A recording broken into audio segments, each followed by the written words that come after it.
simultaneously watching all the crimes against morality I committed during my life, unable to ever shut my eyes or look away. Finally, something to watch on Netflix other than the US version of The Office. Hello and welcome to the Kongversation. I'm Hyle Russell. And I'm Jeff Onan. And our special guest today first appeared on this show over 4 years ago. Then he had just announced a new indie studio he had formed with fellow ex-Rare devs called Playtonic Games. And we were actually like the second media outlet that they had talked to following the announcement for some reason. I still don't understand why, but we now know the game they were working on was, of course, Yooka-Laylee. And their second game, Yooka-Laylee and the Impossible Lair, just released last month.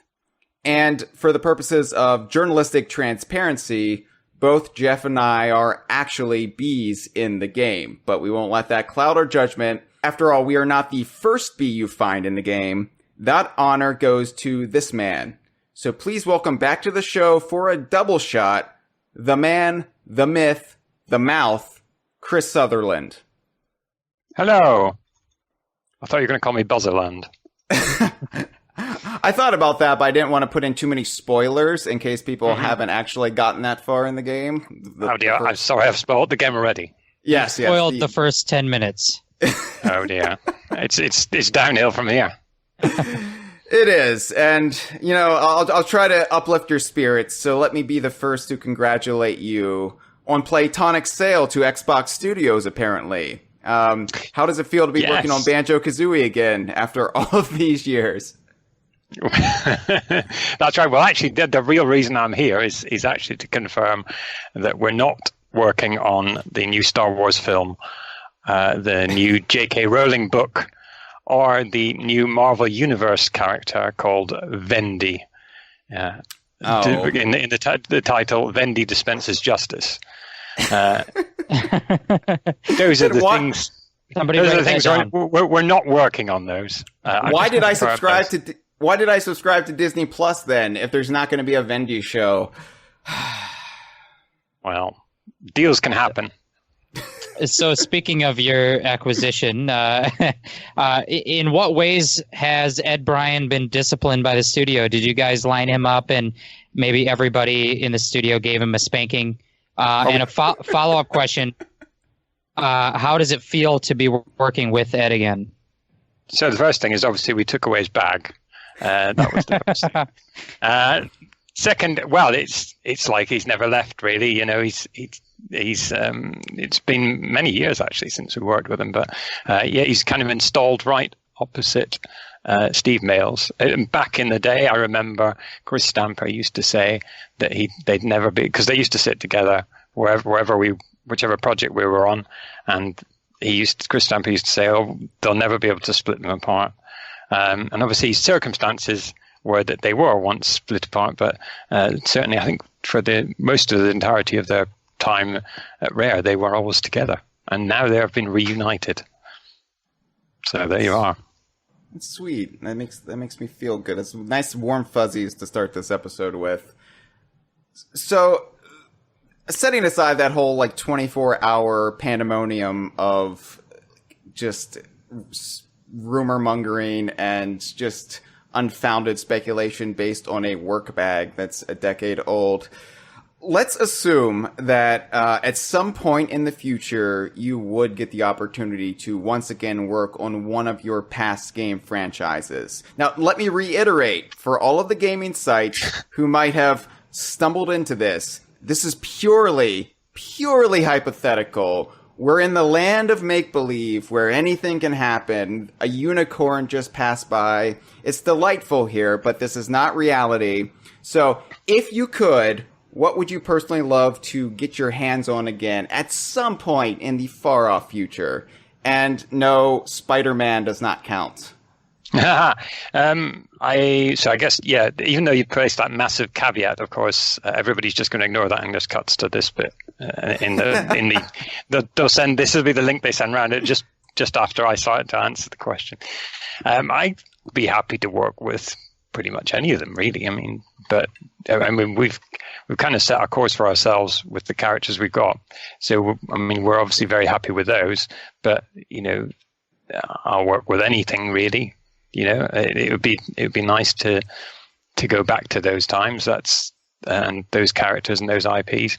But we've kind of developed our own ones here that we got a love for, and we want to kind of see expanded in that universe. So who knows what will happen in the future? Yeah, but new things. There are we are. scary. Leave it there. New things are scary. I like things from my childhood, and anything after that makes me want to just stay in bed under the covers, weeping softly.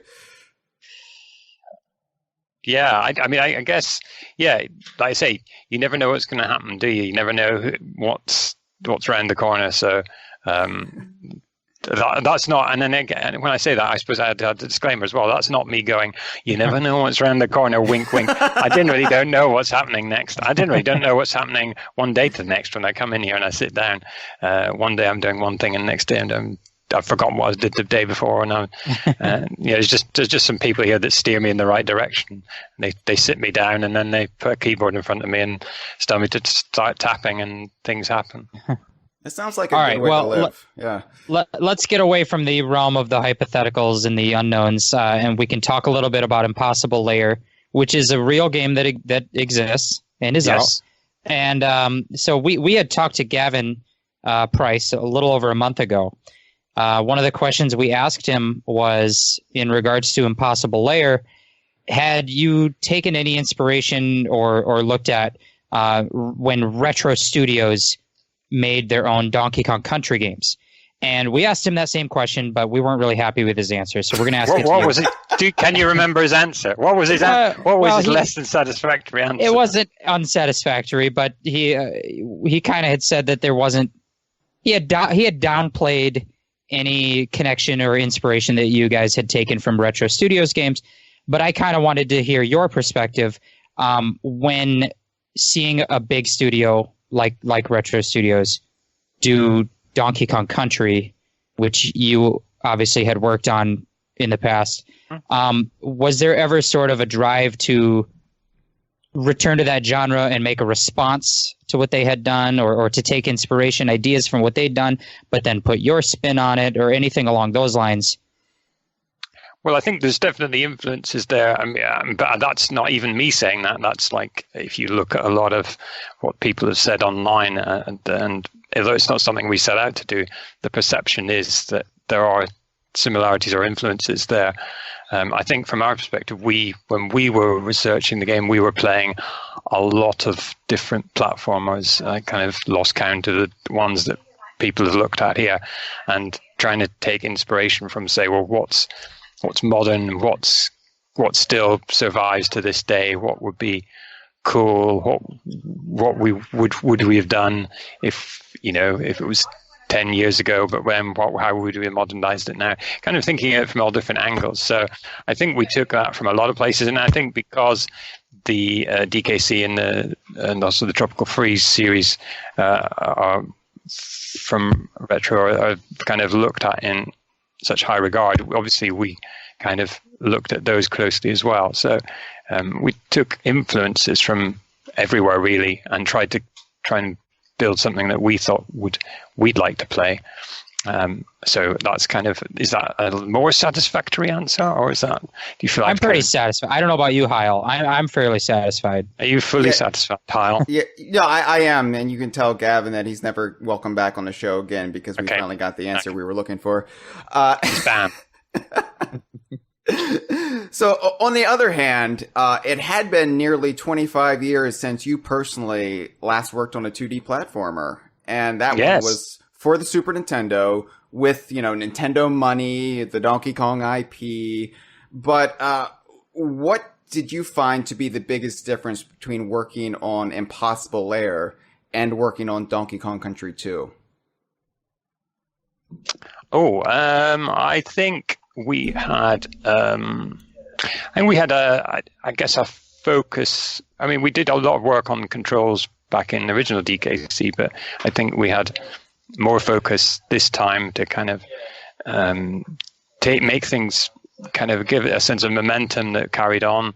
And we kind of worked on the controls and the movement of the player a lot of the way through in terms of redoing things and going back and kind of refining things, which you always used to do anyway, but I think we spent more time on it this time than we had done on previous games. So that was fascinating for me to be able to do that, because it's probably not that obvious maybe to some people who play the game that you don't just start out and go, one day you start writing the movement of the player and then the next day it works. It's usually an iterative process. So you write it one way and then people play it and you get feedback internally, and then just some people don't like certain aspects of it, and so you go, well, let's revise this. And it's kind of a balance as well, because there's always going to be, for any system you do, there's always going to be some people who like some parts and some people dislike it. So we kind of always swing back and forth as we try and put one system in place, whether it's swimming.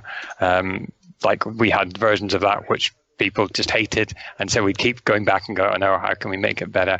How can we improve it? How can we reduce the pain points? And so it was just a constant series of iteration going back at those things. And often people don't appreciate perhaps that, the games that play best, they didn't just start with somebody going, well, I'm going to write the best controls ever and do that over like a couple of days. That it's a constant series of kind of going and chipping away at it again and again and again. Was it challenging at all to take the characters of Yooka-Laylee and their world, which had been established in a 3D platforming genre, like loosely modeled after Banjo-Kazooie, and reinterpreting that for a 2D platformer? Actually, I'd say the challenge more was that we were trying to do it in 2D and the overworld, which is kind of a 2.5D, 3D kind of view.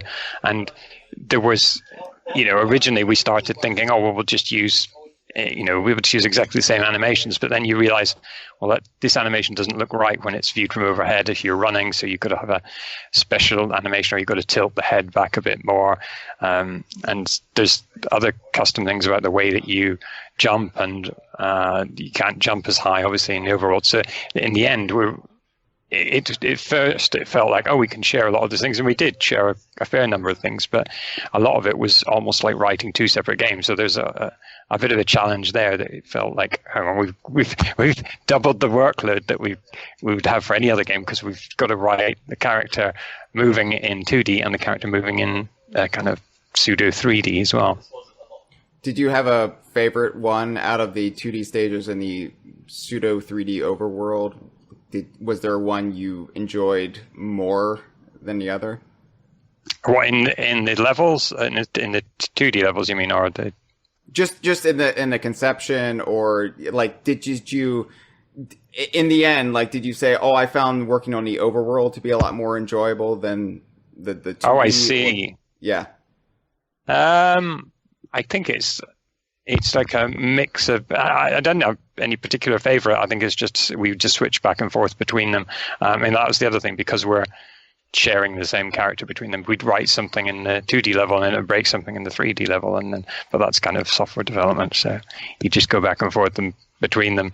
No, I don't think there's any particular favorite, but I suppose it's quite good in a way that you have that, because you can have a break between creating something in 2D and then you switch to the 3D. Well, I have to say, in spite of that 25-year gap since your last 2D platformer that you had worked on, you really didn't miss a beat. Impossible Lair is, in my opinion, just hugely impressive game and successful. So I was just curious, now that game is in the rearview mirror, how do you and the team feel about how that game's been received, or how it's been performed, and why haven't you released Impossible Lair 2 yet? Yes, exactly. Well, that's the other thing I was going to announce today, but I think I might be prevented from revealing that. It's, well, I mean, for us, actually, it's not in the rearview mirror. I suppose it is in some senses it's released, but we're still very much kind of looking at it as the thing to kind of talk about and mention, because I think what we see is that people, for the first game, there was a Kickstarter and there was a big splash with that. For this game, we'd come out we're in a relatively short period of where we hadn't announced it to actually releasing, and I think in that time we got some awareness. But I think, when I look online, and this is just me, I can see plenty of people who you can see that they get a bit confused when somebody mentions Impossible Lair and they go, "Oh, is that a new game?" So I think there's more for us to do there in terms of getting people to be aware that this game exists and that it's not your 2017 game. It's a different kettle of fish, or chameleon and bat. The same chameleon and bat in a different kettle, or something. So yeah, I think that's what you'll probably be seeing us doing over the past few weeks and over future weeks as well, is talking more about what's in the game, kind of explaining that a bit more clearly, I think. And yeah, it's just going to be more of that. So in terms of what's future, well, who knows? Actually, I do know, but I can't tell you. I think, we'll kind of look and see what the reaction is to the game, and it's been very positive so far. So that kind of may steer us in terms of exactly what it is we do next, without saying specifically what that is. We'll try to get something out of you. We have ways of making you talk. Now, yeah, I actually haven't spoken with you since the time before you even announced the name of the original Yooka-Laylee. That's weird to think about. Like, you were last on this show with me right after you had announced Playtonic, but the only thing we had on the game you were working on, I believe there was this like concept art of a corporate baddie and like some scenery, but nothing really to go on. So I have to ask, like, it's been 4 years, like 1/20th of a human lifespan, since the original Yooka-Laylee's release. Like, what are your thoughts on how that game turned out and how that game was received, and all of that? And why did it take me so long to get back on the conversation? Well, we didn't ask you, to be fair, but yeah.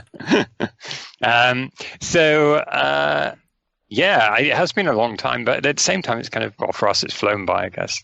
Like you say, I was listening last night to that episode, the start of the episode, and I thought, oh, this is before the Kickstarter, isn't it? This is before a lot of things were announced. So, it was an interesting time.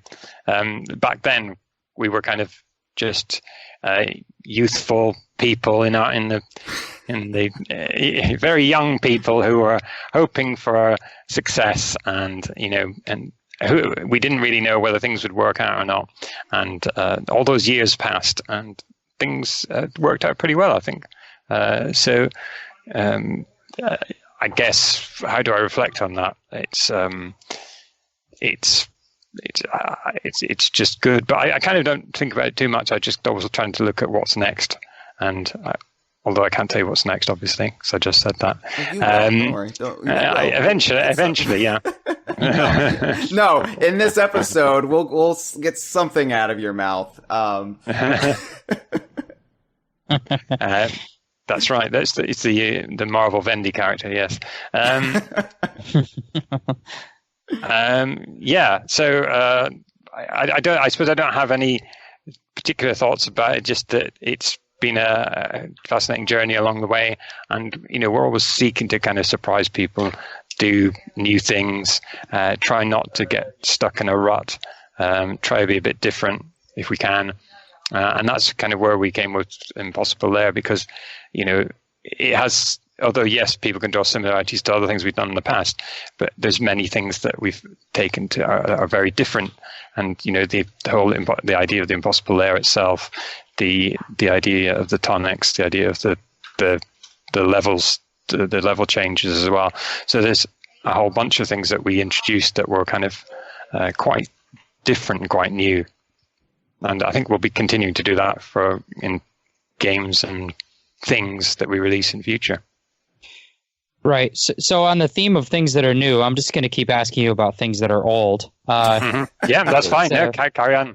Yeah. With 3D platformers, Yooka-Laylee, another big 3D platformer that came out in the past several years was Super Mario Odyssey, which is a game that I am a big fan of. And I was just curious, what you and others at the studio, if you have played it, what do you think of Super Mario Odyssey? I think it has a lot of Banjo-Kazooie kind of influence on it, and I'm just curious if that game inspired the team at all with any new ideas for a 3D platformer, or new things that you would do in the 3D platforming genre. So first of all, I have played it. I think I got it pretty much at launch and went through most of it. I think I got to the moon where the boss rush was, and then I think that's about as far as I've got at the moment. I'm still sitting on my Switch waiting to me to tackle those again. I enjoyed it enormously. And like you say, there are parts where because obviously they took a different direction with that, where they, rather than having it so that each, from the original Mario 64, where you'd go in and each star you'd collect and you'd be shot back out and then you'd have to go in again, you could go into the same world and carry on collecting moons rather. That kind of, I guess, I can't say it was specifically because of what we did, but it's probably more the fact that games have progressed over the years, and I think Nintendo look at what games are out there. You can see that with Breath of the Wild, and they are willing to adapt and change, and they're not constraining themselves to be within a certain classic format or anything. So they're willing to expand within themselves, and I think that's a lesson to us all, that we should be willing to do that as well. I don't know if that answers your question. Probably sidestepped it, actually. That's your history as a producer. You're really good at that. That's right. Yeah. No. So your question was to whether it influences us or has influenced us. Yes. I mean, so I say that what we do is, when we think of what we're going, anything project that we're working on, we'll look at things that are around that topic, or things that excite us, and that would be one of those games that does excite us, and we'll look at that along with other games that have excited us in the past couple of years, and kind of see where that steers us, along with the ways that we want to go as well. So it's trying to make sure that we don't just don't keep retreading the past and redoing things. Have a look and see how things can be refreshed and changed and made more exciting for all the new millennials who are saying "Okay, Boomer," that kind of thing. Oh, it's Generation Z now. It's not. Like, yes. Millennials. Oh, right. I'm out of date already. Yeah. So we're Generation Z, right? Okay. So. No, but it's always been fascinating to me too, like from your time at Rare through the present day, when Nintendo would release something, and then it would always seem like your team, the teams you would work on in particular, you would always then like take a Nintendo concept and put your own spin on it and be like, oh yeah, that's interesting. Well, what if we did it this way? And it would always just be in a way that would really like speak to me as like what I look for in gaming, like, from Donkey Kong Country to Banjo to like through the present day to Impossible Lair. So yeah, I'd be interested to see, because I think Super Mario Odyssey is the first game from Nintendo that you really see them, the younger people at Nintendo, being influenced by what Rare did back in the day. So it'd be interesting to have like that dialogue start to go back and forth between you and them. Almost so like a kind of circular thing, you mean? Yeah. So is that the game that you would want us to look at next? If you could run the studio, what would you choose to do? I would say look at Grabbed by the Ghoulies and do another one. Honestly, well, I wasn't going to announce it today, but obviously, you caught me on the hop there. So honestly, like, and this is not even me, like, Jeff can attest to this. This isn't me doing a bit. Like, I mostly only play games that you've worked on. So I am a bad gamer in that I don't have very diverse taste. I like what I like, and I like things that you worked on primarily. So. I guess that puts a lot of pressure on me to keep making more games, doesn't it? No, so otherwise, I you're going to have nothing. You have nothing to do. You'll be just play the old ones. I'll whatever. I'll just get in a rut. It's fine. It's a comfortable life. I just imagine you now with your tapping your watch, going, "Well, Sutherland hasn't produced any more games for a few years. What am I going to do now?" No, look, I procrastinate with my own work myself. It's hard for me to get out of bed most mornings. So if you never want to make anything again, it's fine. I'll understand. I'll empathize with you. So I'm sure there'll be something, and hopefully you'll want to play it. I have to. That's all I know. So at the end of the first interview we did with you, like 4 trips around the sun to go, we ran out of time before we could ask about Stop and Swap. And I have no interest in asking you about Stop and Swap because I feel like that's old news. It's well-worn ground at this point. But the pirate treasure in the original Yooka-Laylee, I feel like this is something we can adequately pester you about, and it would be quite contemporary. So I have to ask, what's the deal with the pirate treasure in Yooka-Laylee?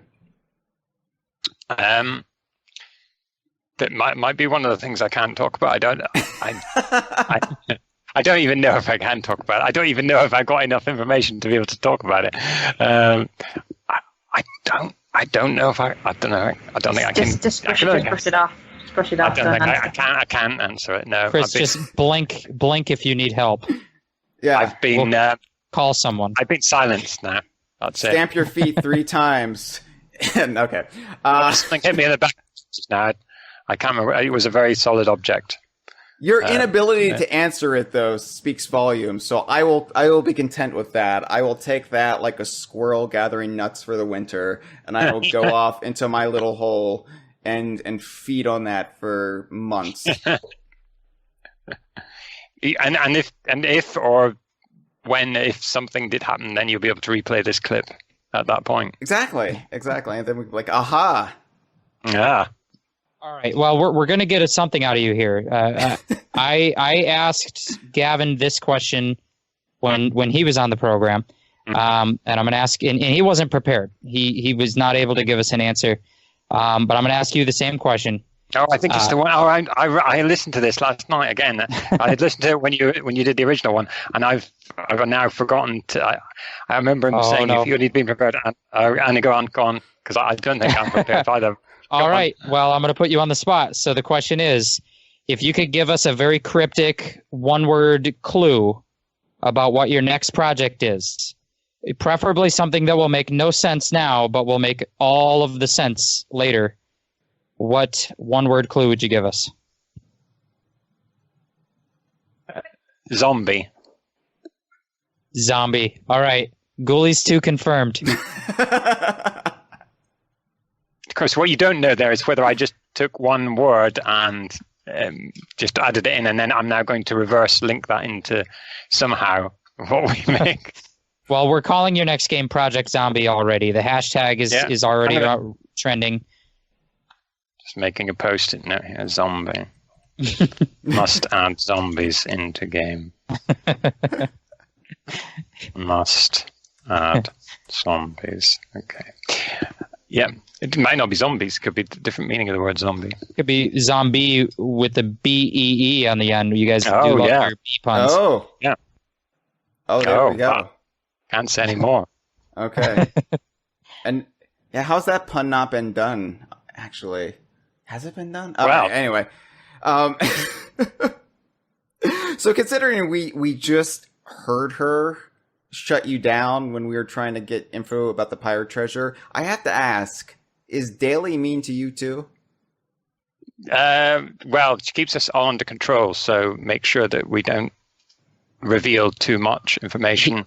He can't answer that question. She's in the room with him. I know. He doesn't want to get hurt. But I feel like if I hear her start to like yell at him, we'll have an answer. Like I don't really need a stated response. Just the I just want to observe workplace dynamics at Playtonic, and then I'll know that. Oh yeah, because we just had her on an episode. We talked about Donkey Kong Country 2, but she was quite abusive towards me, and I still haven't gotten over it. So I just wanted to know if you have to put up with the same. Have you had counseling since that episode? What's that? Have you had counseling since that episode to kind of overcome the issues that came up since Yes. Don't worry. Yeah, it's under control, and I'm doing a lot better since then. Thank you. Okay. But, yeah. Well, I suppose, I wouldn't want to say more and want to bring up those, those dark memories from that previous episode. So no, I'm on the road to recovery. Thank you. I can't say because obviously we're in the same room, so I can't say. Yeah. But we can't reveal too much. That's why there's somebody else on the call. The thing is, I'm sure Gavin would have revealed everything about what we're doing if there wasn't somebody kind of there saying can't, because you'll get very excited and tell you all the exciting stuff that we've got lined up. Sure. Like zombies. Yeah. Well, again, blink 3 times if you need assistance. Yes. So we also reached out once again to our audience to have questions written for us, so we wouldn't have to come up with additional content, which I like to do. I like to just coast through life. And so we're going to read a lot of these questions to you. Now, just a fair warning, most of them are about your voice acting, because that is an aspect of your career that I think enchants people the most. You can talk about, your role as a programmer or whatever, but most people will just want to hear you scream Killer Instinct quotes. So, which is weird, isn't it? Because I suppose that's something I actually probably spent in terms of time of my life. It's probably something that the actual time doing those things is probably a tiny fraction of my life that I spend doing those things. Yet, actually, it's interesting how it generates that interest. But I suppose it's more visible or audible than something like people really like funny voices. I think that's it. Yeah, that's probably it. Yeah. And in my experience, the things you put the least amount of thought or time into are the ones that seem to go over the best. The ones that things I really obsess over and want to get absolutely perfect, and I spend put my heart and soul into it, and nobody cares. But things I don't even think are anything worthwhile, they're like, oh yeah, that's the best thing you ever did. I'm like, well, what do I know? So this is from our Facebook page. Facebook.com/DKVine. This is from our good friend Malik McLeod, the cartoon gamer, prominent YouTuber in his own right. And he wants to know, he says, and I quote, and then there's some ellipses. Well, Mr. Sutherland, how do you decide on how Yuka and Laylee should sound? I'm asking the important questions here. Oh, right. We did define that in the first game, and it was for Laylee. It was, I'd say, kind of easier in that we knew she was small and she was frenetic. Even actually, when we were defining the voice, we didn't, because we had to come up with some noises. I think for the demo video that we did for the, do we have it? Yeah, for the Kickstarter, or certainly. Thereafter, we had to come up with noises, but we didn't necessarily know exactly what the characters would be like in every detail. So we kind of had to. It was kind of developing the characters, but we were developing the noises at the same time. So for Laylee, she was small, she was a bit frenetic, and she was always very happy. But then both of them are very happy characters. So when I'm doing the voices in sound booth, so Dan will have to keep reminding me to smile all the time. So I have to hold the sides of my mouth up, not physically, just so I've got a permanent smile. And for that one, it's a lot more breathy because she's flapping around. For Yuka, that was a bit trickier because you wanted to be a bit more cool and relaxed, but at the same time, he wanted to still be happy and be positive, but not in a kind of completely dumb kind of way. He's got some intelligence to him. So we're trying to get all that sense into a few noises. It's kind of interesting. And actually something that reminds me of that we did in this game was, I think the audio guys were influenced by when Spider-Man game came out, we saw that what they'd done was they'd recorded all the audio for Spider-Man's voice, Peter Parker, twice. Once when kind of in a version where he was in action, swinging around, and once when he was just sort of standing around, so that when you were moving around the game, you could keep. They could change between those lines, so that because obviously if you're swinging around and the character's speaking and he's not sounding as though he's exerting himself, it sounds a bit odd, and particularly it sounded odd if he was exerting himself and he was delivering a line where he was standing still. So what they did was two things there. So when they're obviously admiring that, and then a bit later on in the game here in Impossible Lair, we decided we were going to have Yuka be able to carry things in his mouth. So the audio guys said, oh, well, you know that means, don't you? It means that you're going to have to, all the different sounds that we make for the different moves, I was going to have to re-record them, but this time with an object in my mouth.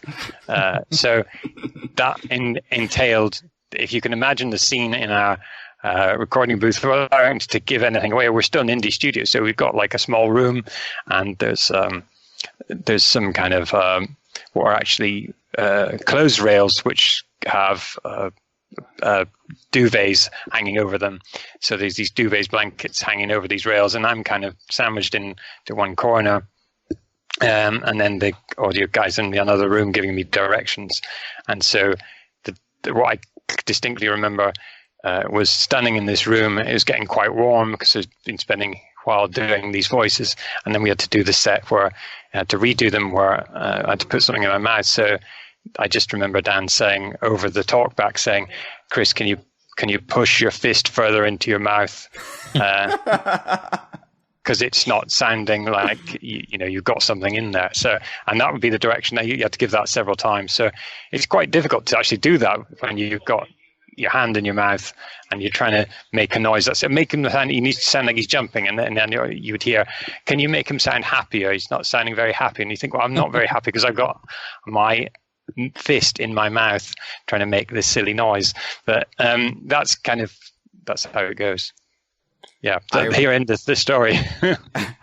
See, I was imagining it before you specified that it was your own fist in your mouth. I was picturing a wad of socks because of that Twitter picture of you. Yeah, well, we did. There was different things that we looked at and tried, and I think that was one of the ones was I did use was my fist. It was I probably prefer that to someone's old socks, but or even new socks. But yeah, that was an interesting moment. But it turned out really well actually, because it's one of those things that you perhaps don't notice, but the fact that it's there adds a bit of extra character to the game. You're going to have to go and play it now and then notice all these different sounds I made. Otherwise, I'll be very disappointed. No, I remember people pointing out, actually, like I think on our own forum, on our website, how like that was one of their favorite aspects, just the little details and thought put into the sound design of the game, that everything is muffled and slightly different when they're carrying around, or Yuka's carrying around something ginormous in his mouth. So it was noticed, it was appreciated, at least by the people that matter, our audience. Yeah, you'd think there'd be some way to technologically do that now and it's morph the original sound, but no, I had to stick things in my mouth. Well, that's an awesome story. Another audience question we've got. This one comes from our Patreon. Jacob Horn asks, "What was your favorite voice that you've done for the games that you've worked on?" Oh, favorite voice. Sometimes I don't even remember which ones I did. It was somebody asked me recently on Twitter if I did the thing is, I'm going to say something now. You're going to go, well, of course you did that voice, because you know more than I do which voices I did. But somebody asked me on Twitter, did you do the Diddy Kong voice? And I thought, I can't remember. It was so long ago. And I had to look on, before I could answer that question, I had to look on YouTube, find a video that somebody handily already cut out the Diddy Kong sounds. It was because anything you ever want is on YouTube from the past, which is handy. And then I thought, oh, that does sound a bit like me. So I was able to respond yes based on that. So I don't have to remember anything now. It's all, my memory is actually just connecting to the internet and going, what happened then? Oh, yes, that was me. I did that. Which Diddy Kong was this? Was this from the original one? Or was this from Diddy Kong Racing? Oh, yeah, no, we were right. And I think this was, I don't think it was Diddy Kong Racing. It might have been DKR, actually. You know what? I didn't know. I didn't think to check. I think I was just happy enough to get an answer to this person. So sometimes the reason is that you might think, how can I possibly not remember? Because the way it would work is you'd be imagine sitting doing whatever your main job is, and then someone would call up and say, have you got 5 minutes and you need to do some sounds? Okay. And you don't know what the sounds are. You just go up to the recording studio, and whether it's Robin or Grant or whoever it is working with you on the game, they'd say, all right, can you just do these sounds into the mic? And then you'd then know what the character was, but then you do the sounds and then you go away again. And then you'd almost forgot it happened. And then, but they'd do that with a bunch of different people. And then they would choose based on that, which sound they liked best. So you didn't even know if it was going to go in.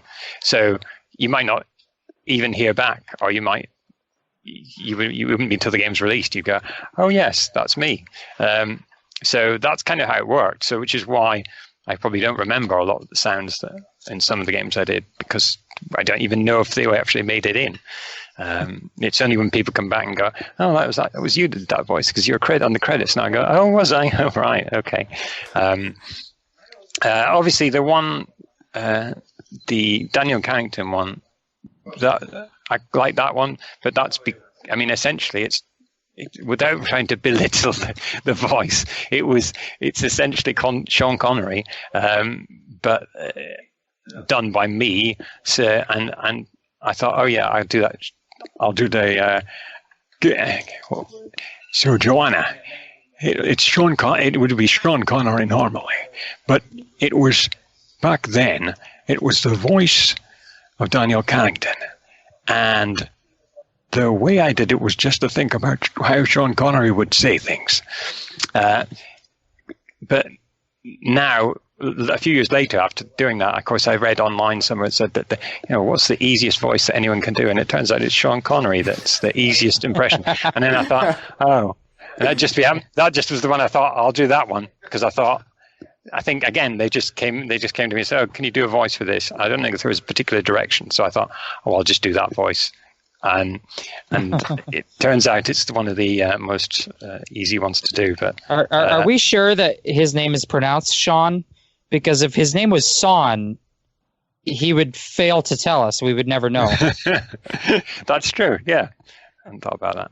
Another audience question. This one comes from Twitter, from Joshua Taylor, and he asks, "Who is one character from any game, movie, cartoon, etc., that you would like to be the voice of that you have not had the chance to be? Any character from anything." From a voice of, interesting one. I mean, obviously, there's big names like Batman, and so there's those characters, and then there's, I mean, actually, the not a character as such. I used to watch. Maybe this is where there's an influence there. I used to watch the original Batman series. So this is going back, showing how vastly old I am. The original Batman series from the 60s, 70s, and 1966. And yes, I'm a nerd. Yes, and that one, I was reading about that. The chap who announces that, does the announcements, Batman and Robin.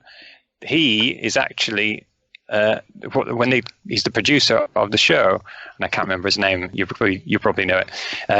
He was the producer of the show, and I think they got in somebody who was going to do the voiceover, but he wasn't happy with that, so he decided to do it himself. So there you go.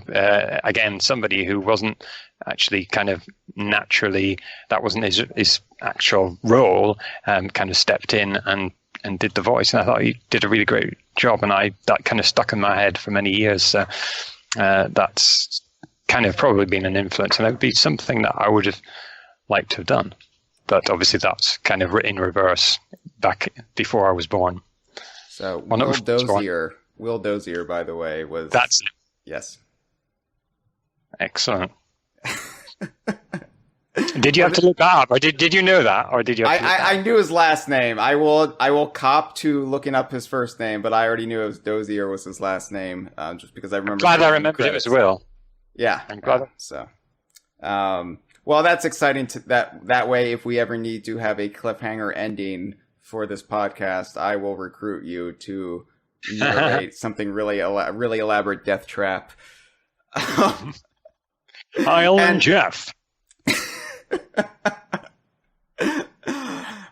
So this is another audience question. It is from our Facebook page yet again. This is from Zach Miller. Now let me preface this by saying, have you ever Googled yourself, Chris? I think I may know what you're going to say, but maybe I don't. But I have done that. That's obviously always, never do that, they say. But I think I did do it once and regretted it. So Zach Miller wants to know, how is Chris Sutherland's career as a footballer going? Yeah, I don't know how that happens. I don't know. That feels like that's some kind of that's the future of AI for you. That's how it's going to be. It's just going to be very confusing for us because machines are going to tell us that there's this new set of truths that they're going to insist is valid and it's going to be enforced, basically. So in the future, I will have to become a footballer because of the new AI system that will rule us all. That's how it's going to have to operate. I'm not. That's why I see the future being. Well, according to Google, you are already a footballer, and you were born in 1995, too. So, again, I mentioned this in the promotion for this episode, but props to you for doing such a great job on Donkey Kong Country 2 as a newborn baby. That was very impressive work. Well, like I say, just when as I was explaining earlier, I'd be sitting there, you'd get a call, come out, can you do this voice? I would occasionally also get a call, say, when you needed someone for this football match, it's on in about an hour. Can you get down to London? So I can just about make it. Obviously, get signed out of work and get down on the train. And then I'd keep my kit with me, obviously, at all times. Get down there, and usually I could get into the match and, back to work same day. So it's multiple kind of avenues of my career there that have split out. And obviously I'd kept the footballing quiet for a while, but I've been found out now. Yeah, you're a renaissance man, and that's why you're an inspiration of mine. So keep doing what you're doing. So we have another audience question to take, but I want to save that for the very end as to not destroy your throat. So just fair warning there. But I wanted to know. So obviously, aside from Impossible Lair, I think the big news of the past 6 months or so in your world, in our world, was Banjo-Kazooie in Super Smash Bros. Ultimate. And so I want to know, where were you when you found out? This is like what we ask Americans when JFK was shot. But where were you when you found out that Banjo-Kazooie were going to be in Super Smash Bros. Ultimate? I like the fact that you placed that on a equal level of importance. In my world. But look, I have a very weird insular world, so I am not the ideal American. So yes, it fascinates me as somebody, obviously Jeff and I are, lifelong fans of the series, but the former president. Yes. Yeah. Yes, I shed a tear for Camelot every night before I sleep. But it meant a lot to us. But as somebody who actually worked on the game and actually voiced the characters, what did it mean to you? Where were you? How did you feel when you found the news? I trying to think whether I can say when I knew. I'm trying to think whether, because does it, okay, I can put it like this, that I didn't know until very shortly before the actual broadcast. So I only knew, and I didn't know in any official capacity. I only knew because somebody had asked me for some kind of comment for a news article. And at that point, I was aware of it, made aware of it, but in that context. So it was kind of slightly strange, but I kind of thought that it possibly might be happening, but that's only just because, in the same way that everybody else thought it might be happening, because you can see so many other characters that people are asking about going into Smash. Do you think, well, surely, maybe there's so many people asking, it's going to happen. So it was interesting to see that, and it was interesting because I think I was in the studio when everybody else was watching, but because of this, although I'd known before, I couldn't.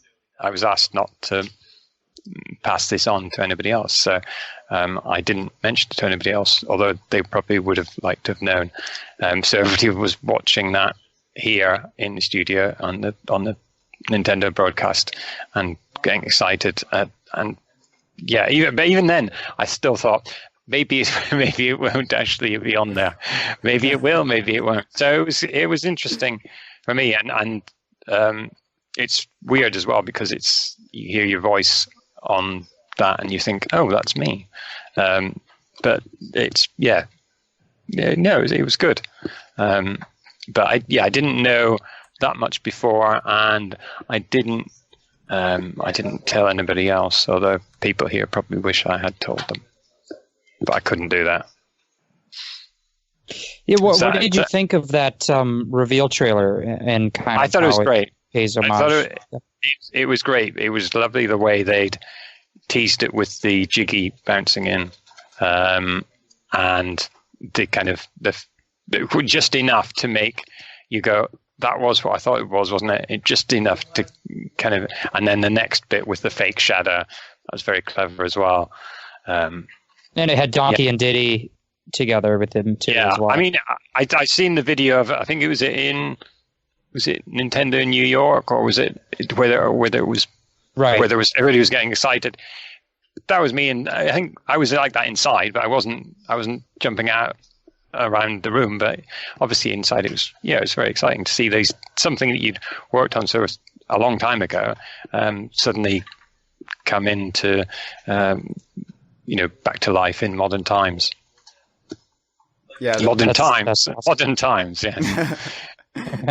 Yeah, we made our own video. We recorded ourselves just in case they announced it, and I think we all ended up hugging each other, if I'm correct, and Jeff and I were in. Yeah, you and Cameron were holding hands. Well, okay, we were all hugging. We were all hugging. You cried, Jeff. You cried. Shut up. All right. Hey, it's okay to cry. It's okay to hold hands. Did I understand correctly? You recorded a video in case they announced it or not. You weren't watching live. No, we were watching it live, and we recorded our reaction. Oh, I see. Right, I see. I thought you meant it was. I thought you meant that you couldn't watch it live, and so you had to pre-record a video of you in case they announced it, and one, a video of if they didn't announce it, so you had both options to then say, "Well, this is what fake reactions." Yeah. Yeah. Actually, you joke, but I did do that because I had a separate video ready to go in case they announced Banjo-Kazooie and Smash. And I did have to pre-record that before E3 just in case. And then I went live with it immediately. So, yeah. Well, in the future, with any other future broadcasts, we're just going to reuse that same reaction video to whatever news they have. That's great. Crying and screaming. I think that's a good idea. Yeah, and you could just have different nobody listens to the audio, so you can just put different subtitles over it, or just different text on the tweet. Just a dub. If we say the words banjo, just dub in a new voice and change it. Yeah. So we are nearing the end here, and we have a couple more questions. So, but really quick, I was curious, what question have we not asked you that you were hoping we would ask, if there is one? I was hoping you'd ask what song reminds you of your show. And I'm glad you asked me that, because I remember there's a song that I hear every so often, and it's from 1977, and it was Billy Joel, "Just the Way You Are." And if you find that online, 3 minutes 30 seconds in. Now, Billy Joel wasn't a fan of your show, and you can tell by the line. If you go 3 minutes 30 into that song, he says, and I believe this is what he says. You listen to it, and that sounds exactly like it. He says, "I don't want clever conversation," and it's pronounced like that. Every time I hear it, I think, "Oh, conversation, yeah." So that's the song that because I think he didn't want clever conversation, but the rest of us do. So the everlasting enigma that is Billy Joel. That's right. It should be pointed out that Billy Joel was big on Yoshi's Island when it came out, and he didn't like how Donkey Kong Country 2 immediately overshadowed it, and he's held that grudge ever since. And we've made up since then, but there was a few tense years there. And I think that came out in the song. Although he wrote the song before then, but I think that came out in the song. And obviously, at this point, if it wasn't for the fact you get a copyright strike, you could probably play that 3 seconds inserted into here. In our defense, we didn't start the fire, so this feud. Mm-hmm. But only the good die young, and thankfully, neither Jeff and I are that good nor young. So. One more question, and this is another audience question, and it's from our Facebook page. It is from Han Gustamo Hartano, and I apologize in advance, but there's no way I could not ask this. Mm-hmm. Can you scream Ultra Combo, but with Banjo's accent? Crikey. I don't know. So that's interesting, that one, because I don't know if has Banjo ever shouted that loud. That crikey, it's like I don't know even if he'd be able to say it. It would be some, because of course he doesn't. He only kind of he's only going to do a kind of glottal kind of thing, isn't he? So he's I'm trying to think how he'd actually even say it. It would be It would be like that. But it would be. I don't know if he would be able to shout it louder. Go ho. It would be like that. That's that. That's that. I wasn't expected to be asked that. I think that's actually the noise Greedo makes now in Star Wars when he gets shot by Han. Well, that's all we got for you. Thank you so much for being here yet again, and I'm sure we'll talk again in 4 years. Definitely. And be sure to check out Yooka-Laylee and the Impossible Lair, now out for Switch, Xbox One, PlayStation 4, and Steam. All 60 frames per second. 60 frames per second, even in handheld mode on Switch. Thank you. This has been a File 2 production. Que rico. Oh, by the way, Chris, have you ever played Mario Golf Game Boy Color? Chris?